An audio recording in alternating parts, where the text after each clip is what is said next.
Hi, welcome to TV. BJP MP Etela Rajender గురించి ప్రత్యేకంగా పరిచయం అవసరం లేదు. ఆయన ఏ పార్టీలో ఉన్నా తన వ్యాఖ్యలతో ప్రభుత్వానికి కౌంటర్లు ఇస్తూ ఉంటారు. అయితే ఈ మధ్యకాలంలో ఆయన చేస్తున్న రాజకీయం మాత్రం ఆ పార్టీ వారిని గందరగోళంలో పడేస్తుంది.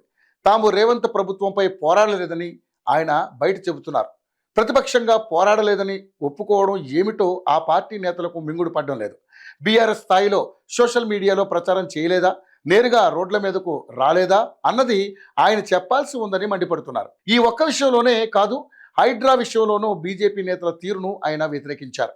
హైడ్రాను మొదలుపెట్టినప్పుడే తాను వ్యతిరేకించానని, కానీ మా పార్టీలోని కొందరు అనుకూలంగా ప్రకటనలు చేశారని అంటున్నారు. ఇలా తన అభిప్రాయాలకు భిన్నంగా మాట్లాడిన వారందరినీ ఆయన తప్పుపడుతున్నారు. ఇంకా చెప్పాలంటే ఆయన ప్రస్తుతం రేవంత్ ప్రభుత్వం కంటే గతంలో కేసీఆర్ సర్కారే చాలా బాగుండేదని అంటున్నారు.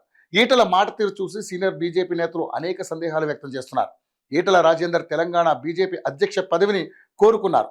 ఆయన చేతికి వచ్చినట్టే వచ్చి దూరమైంది. కానీ బీజేపీలో అంత తేలిగ్గా ఏది రాదు. ఇప్పుడు పెండింగ్లో పడిపోయింది.